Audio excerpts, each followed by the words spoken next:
Bonjour lectrice, bonjour lecteur. Je vous ai déjà parlé lors de mes précédentes capsules de l'importance pour un auteur de la recherche. J'ai un exemple illustré pour vous. Et pour ça, on va aller s'immiscer dans le tome 3 d'Audrey. Vous avez lu les tomes 1 et 2, donc vous connaissez la petite sœur de Audrey, Claudia. Donc voilà, on la voit surtout dans les flashbacks. Et décrit une fille à peu près 9 ans, 12 ans. Je pense qu'elle atteint le maximum de 13-14 ans, encore en sixième année. Donc ça doit être 13 ans. Et comme elle est encore au primaire en ce moment, Audrey, elle a toujours en tête l'espèce de look gamine pour sa petite sœur. Bon voilà, on a l'exemple ici. On a ça, Claudia avec le petit look enfant, alors avec les cheveux roux bruns ou brun tiré vers le roux, c'est comme vous voulez, les yeux verts, pareil comme sa mère. Donc je vous envoie la vidéo qui parle des acteurs de rêve pour la série, vous allez voir pareil avec l'actrice. Alors déjà là, comment est-ce qu'une fille de 9 ans et de 13 ans peut parler, moi étant un homme d'âge de plus de 35 ans? Oui, j'ai une sœur, mais elle n'est pas aussi jeune que ça non plus. En faisant des recherches, en parlant à mes amis, à mes proches qui ont des enfants plus ou moins de cet âge-là, ou qui ont eu cet âge-là, là, pas longtemps. Donc ça m'a beaucoup aidé. Maintenant, on voit dans le tome 3. Dans le tome 3, on ne voit pas Claudia dans les flashbacks. Non, on la voit live en vrai. Elle va à Montréal rencontrer Audrey. Et bon, maintenant, elle a quoi?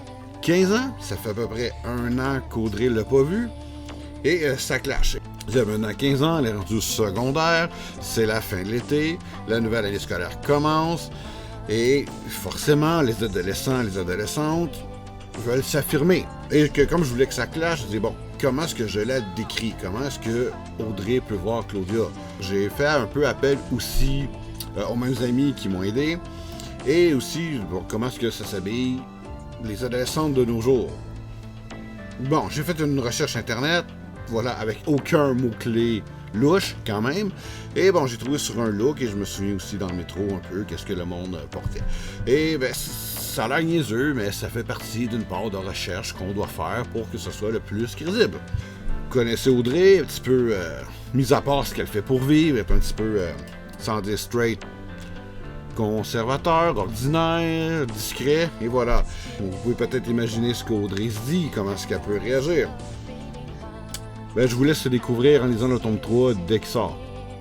Voilà. Ça pour dire que ça, c'est juste un des nombreux exemples qu'on a besoin de recherche un peu plus poussée, plus que simple Google Earth, Google Maps pour nous aider. C'est quelque chose d'un peu plus visuel, ça prend un petit peu plus de recherche. Donc, c'était une petite capsule pour vous montrer l'importance de la recherche.